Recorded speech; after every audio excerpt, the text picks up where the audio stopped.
Երեք առաջարկել էի ձեզ նկարագրել ձեզ առանց մակերեսային ցուցիչների։ Որոնք են մակերեսային ցուցիչները։ Դրանք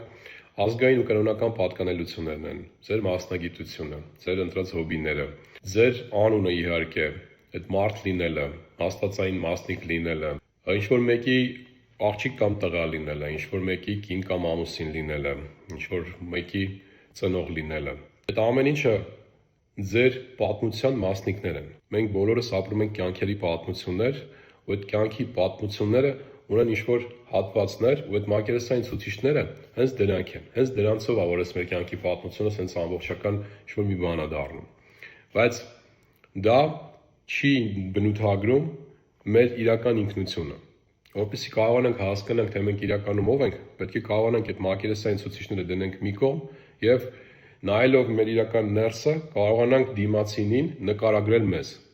Շատ գեղեցիկ, շատ հետաքրքիր կոմենտներ եղան, որոշ կոմենտներ ուղղակի հիացրեցին, ցույց տվեցին, որ այս մարդիկ իրականում այդ ինքնաճանաչման փուլը անցել են կամ անցնում են ու իրենք իրենց իրականում ճանաչում են։ Բայց իհարկե բազմաթիվ էին մակերեսային ցուցիչներով իրենք իրենց նկարագրություն տվողները։ Դրա համար եմ անում այս վիդեոն, որպեսզի ժողովուրդ միասին հասկանանք այս վարժության իմաստը եւ եւս մեկ անգամ արդեն այս վիդեոյի տակը կարող եք շարունակեք գրել այդ կոմենտները, արդեն իրական ձեր նկարագիրը տալու, որպեսզի ձեզ օգնեմ, փորձեմ հիմա, ուղղակի ես ինքս իմ նկարագիրը ձեզ տամ։ Ծանոթացել եմ ձեր հետ, իրար չենք ճանաչում, ու ես փորձում եմ ձեզ ներկայացնել, թե ես ով եմ։ Առանց իմ անունը տալու, ասելու, որ ես տղամարդ եմ, ես հայ եմ, ու այդ տիպի բաներ։ Ուրեմն ես կյանքով լի, հետարքրասեր, պարտաճանաչ, բայց մի քիչ ալարկոտ, կարեկցող, բայց միևնույն ժամանակ պահանջող,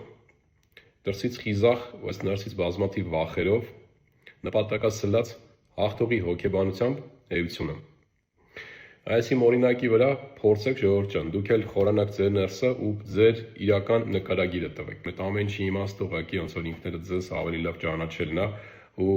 առանձնացնելն է ձեր իսկական ինքնությունը ձեր ապրած պատմությունից։